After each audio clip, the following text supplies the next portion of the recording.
बिस्मिल्लाहिर्रहमानिर्रहीम। सबसे पहले तो वो लोग आ जाएं जो बहुत बड़बड़ा रहे थे कि पाकिस्तान तो यूएई से भी हार जाएगा। पहले पाकिस्तान ने अफगानिस्तान को धोया और आज यूएई में ही सेकंड जो ट्राई नेशन सीरीज का मैच था उसमें हरा दिया। 31 रन से पाकिस्तान ने आज हराया यूएई को। और कुछ चीज़ें थी मैच में जिसके बारे में बेशक बात करने को है और हम बात करेंगे भी। सबसे पहले तो पाकिस्तानी फास्ट बॉलर्स के बारे में बात करेंगे। आगे चल के काफ़ी लंबी करनी है इस पर, क्योंकि फास्ट बॉलर जो है पाकिस्तान उसमें लैग कर रहा है। मैं पहले भी कह चुका था और अब दोबारा कहूँगा कि भाई पाकिस्तान को जब मार पड़ना शुरू होती है ना तो हाथ खड़े कर देते हैं। स्पेशली फास्ट बॉलर्स सबसे आगे होते हैं हाथ खड़े करने में। तो ये एक पाकिस्तान का मसला है, इस पर आगे बात करेंगे। इसके अलावा स्पिनर्स जो हैं वो भी हमारे पास कोई क्वालिटी नज़र नहीं आ रही उसमें। सुफियान मुकीम के बारे में मैं कह तो रहा था बहुत, लेकिन आज वो अंडर प्रेशर नज़र आए थोड़ा बहुत। उनको जब मार पड़ने लगी तो फिर वो अपने जो नर्व्स थे उस पर काबू नहीं रख पाए और बहुत ही रैश बॉलिंग करना शुरू कर दी उन्होंने। शॉर्ट ऑफ द लाइन करना लग गई और फिर मजीद पिटे वो। इस पर भी आगे बात करेंगे। इसके अलावा पहले आ जाते हैं खुशी की बात पे कि पाकिस्तान आज मैच जीता और जो चीज़ हमें पाकिस्तान से चाहिए थी वो थी उनकी बैटिंग। पहले मैच में जैसे आपने देखा अफगानिस्तान के खिलाफ पाकिस्तान ने 182 रन बनाए थे। दूसरे मैच में पाकिस्तान ने 200 रन का जो लैंडमार्क है वो क्रॉस कर दिया। 207 रन पाकिस्तान ने बनाए आज 20 ओवर्स में। और मैं आपको एक चीज़ बताऊं कि भाई it's not really easy to score 200+ run in the ground of Sharjah. क्यों?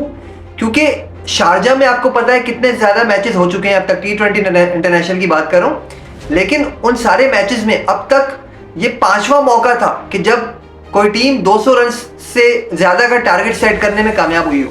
जी हाँ, सिर्फ 5 बार ये हुआ है अब तक।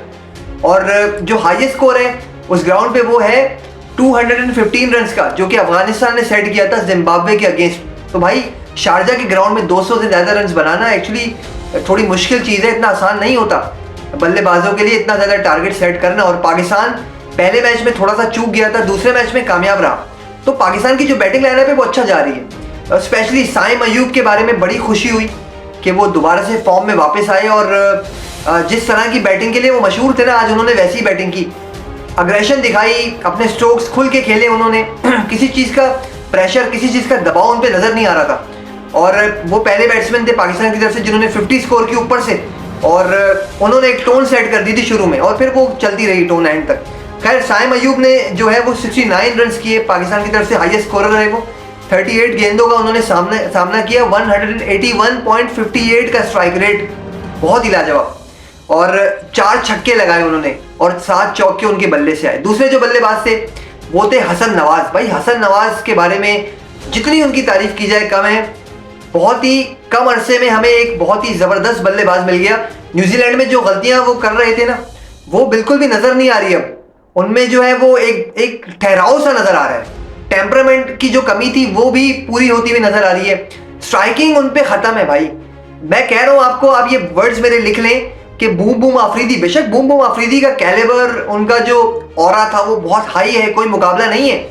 लेकिन जो हसन नवाज है वो उनका मिनी वर्जन है भाई बूम बूम आफरीदी का। और बहुत जल्दी लोग ये कहना शुरू कर देंगे, आज मैं कह रहा हूँ और आप सुनेंगे कि बहुत जल्दी लोग इसके बारे में कहेंगे। उनके जो छक्के होते हैं भाई, कोई भी बड़े से बड़ा ग्राउंड हो ना, वो उसको अबूर करने के लिए, उसको ग्राउंड को पार करने के लिए उनकी ताकत काफ़ी है। उनके बल्ले से 56 रन आए, सिर्फ 26 गेंदें उन्होंने ली। स्ट्राइक रेट उनका 215 का था और 6 छक्के लगाए हैं जवान के बच्चे ने। क्या बात है यार हसन नवाज की। बड़ी खुशी होती है उनको देखकर, उनको बैटिंग करते हुए देखकर सच में बड़ी खुशी होती है। मुझे उम्मीद है आप सबको भी बहुत खुशी होती होगी। तीसरे थे मोहम्मद नवाज। अच्छा, वो भी थोड़ा फ्लो में अब वापस आ रहे हैं। बॉलिंग अगर देखें तो बॉलिंग में भी बहुत ही अच्छा कर रहे हैं। बैटिंग देखें तो जो बैटिंग में उनसे रिक्वायर्ड है वो करके दे रहे हैं। आज उन्होंने 25 रन बनाए 15 गेंदों पे। और उनकी तरफ से भी जो था वो थोड़ा सा जो एंड में जो हमें थोड़ा रन्स वगैरह चाहिए थे तेज़, वो उनके बल्ले से आए। तो इसी तरह पाकिस्तान कामयाब रहा फिर 207 रन बनाने में। और 208 का जो टारगेट था वो उन्होंने यूएई के लिए सेट किया। अच्छा, देखने में तो लग रहा था कि भाई यूएई जो है वो बिल्कुल भी हमें फाइट बैक नहीं दे पाएगी और बड़ी इजीली हम उनको पकड़ लेंगे। पाकिस्तान ने 2 चेंजेस भी किए थे बॉलिंग में। हारिस रऊफ को भी रेस्ट दिया, शाहिन अफरीदी को भी रेस्ट दिया और सलमान मिर्जा को लेकर आ गए, हसन अली को लेकर आ गए। चले, हसन अली तो काफ़ी टाइम से खेलते हुए आ रहे हैं और सलमान मिर्जा जो है वो भी एक नया ऑप्शन है पाकिस्तान के लिए। लेकिन भाई मैं कहूंगा कि अगर यूएई के खिलाफ सलमान मिर्जा नहीं कर सकते तो फिर बड़ी टीमों के खिलाफ क्या करेंगे। बहुत ही बेबस नजर आए वो। शुरू में भी उनकी पहला ओवर था बस, उसके बाद तो उनकी धुलाई जो बनी है वो एंड तक चली। हसन अली की तो पहले ओवर में ही धुलाई हो गई, 12 रन उनको पहले ओवर में ही मार दिए उनके कैप्टन ने। 2 ही प्लेयर थे अब यूएई के पास और दोनों प्लेयर्स का बल्ला चला आज। मोहम्मद वसीम, उनका बल्ला तो बेचारा खामोश हुआ रन आउट होकर, वरना वो मुझे लगता है शुरू में ले जाते लंबा तो पाकिस्तान के लिए और ज्यादा मुश्किल हो जाता यूएई को पकड़ना। तो एक तो मोहम्मद वसीम वो बहुत अच्छा खेले, कैप्टन स्लॉग उन्होंने खेली, 33 रन उन्होंने बनाए, 18 गेंदें उन्होंने ली, फिर बदकिस्मती से वो रन आउट हो गए। एक नौजवान प्लेयर जिनका नाम इथन डिसूजा था, उन्होंने रन आउट करवा दिया उनको। ऑल्दो उनकी अपनी कॉल थी ये कैप्टन की और गलत कॉल थी, लेकिन डिसूजा को वहां पे सेक्रीफाइस करना बनता था, लेकिन उन्होंने सेक्रीफाइस नहीं किया। अच्छा, सेक्रीफाइस क्यों नहीं किया इस पे भी बात करते हैं। मैं कहूंगा कि भाई ये जो इस तरह की टीम्स है ना, जैसे यूएई हो गई और अमेरिका हो गई, जहाँ पे क्रिकेट जो है वो थोड़ी नई है, कंपैरेटिवली थोड़ी न्यू है और इंटरनेशनल फॉर्मेट्स खेलना बहुत ही कम अरसे से शुरू किए हैं इन टीम्स ने। तो इनमें आप देखेंगे इनमें ज्यादातर जो प्लेयर्स हैं वो ओवरसीज प्लेयर है, ज्यादातर क्या पूरी की पूरी टीम ही भरी होती है ओवरसीज प्लेयर से। तो उनमें जो सेक्रीफाइस का जज्बा है वो इतना ज्यादा मतलब इतना अच्छा नहीं है जैसे कि इंडिया का देख लें आप, पाकिस्तान का देख लें, ऐसा जज्बा नहीं है। और जो उनका जो 2-3 चीजें हैं जिसके बारे में मैं बात करूंगा यहाँ पे। एक तो इमोशंस जो है कंट्री के लिए वो भी उस तरह के नहीं होंगे, क्योंकि ओवरसीज प्लेयर हैं, यूएई में अभी अभी आए होंगे और पता नहीं बहुत सारे लोग ऐसे भी होंगे जिनको नेशनलिटी भी ना मिली और वो यूएई की तरफ से भी खेल रहे हैं क्रिकेट। तो उनमें जो जज्बा होगा कंट्री को लेके वो उस तरह से नहीं होगा। तो ऐसे में प्लेयर क्या करेगा, प्लेयर अपनी इंडिविजुअल परफॉर्मेंस को देखेगा, वो चाहेगा कि भाई वो अच्छे से अच्छा स्कोर करे, अच्छे से अच्छा बनाए। एक जो टीम वर्क होता है ना उसमें आपको कमी हमेशा ही नजर आएगी, तो वो यूएई में आज नजर आई। सेक्रीफाइस नहीं किया डिसूजा ने और मोहम्मद वसीम जो कैप्टन थे उनको रन आउट करवा दिया। तो खैर ये एक चीज हो गई जो कि मैंने एक इंपॉर्टेंट पॉइंट था, इस पे बात मुझे करनी थी तो मैंने आज इस पे बात की है। दूसरा एक और है जो उनका जो कोऑर्डिनेशन प्रॉब्लम है वो भी रहेगा। भाई कुछ पाकिस्तानी हैं, कुछ इंडियंस हैं, कुछ बांग्लादेशी आ जाते हैं वहाँ पे, कुछ नेपाली प्लेयर्स आ जाते हैं, तो ऐसे में जो कोऑर्डिनेशन है उसमें कमी आपको नजर आएगी, जैसे कि आपको जो लीग्स होती हैं उसमें नजर आती है। तो ऐसा इसमें अगर इसको हल करना है तो भाई आपको अपने प्लेयर्स जो हैं, अपने जो आपके यूएई के प्लेयर्स हैं जो कि यूएई बॉर्न है, यूएई में खेलते रहे हैं, उनको खिलाना पड़ेगा। अब खैर इसमें टाइम लगेगा और टाइम तो लगेगा खैर इसमें, बट इसके लिए इसको देखकर काम करना जरूर है।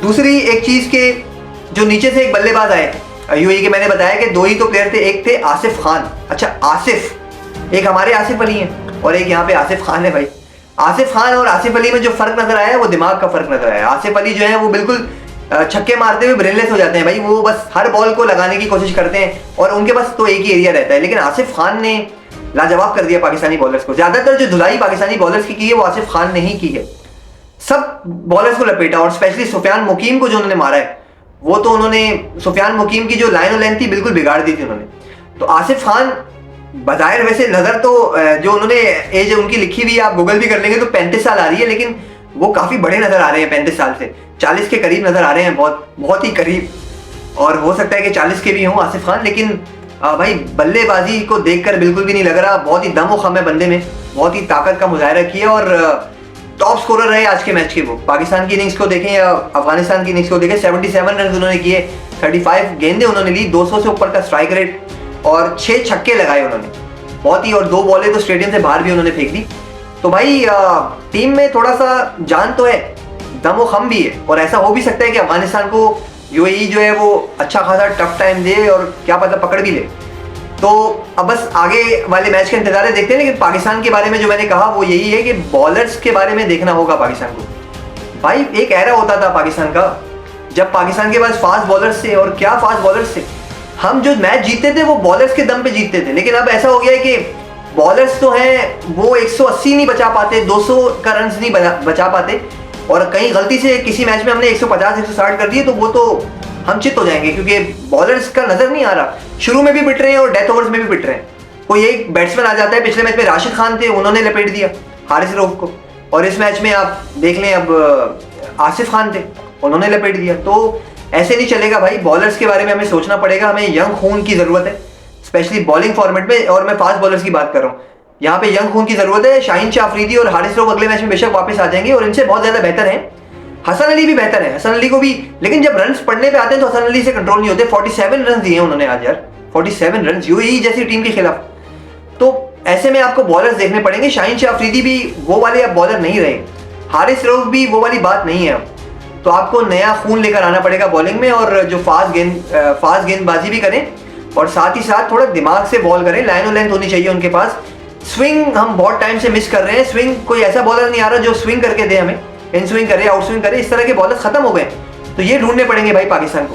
दोस्तों उम्मीद करता हूँ, खैर पाकिस्तान मैच जो है मैंने पहले बता दिया था, 31 रन से ये मैच जीता, और इसी मैच को पाकिस्तान को कम से कम 80 रन से 90 रन से जीतना चाहिए था, लेकिन खैर मिस कर गए हम।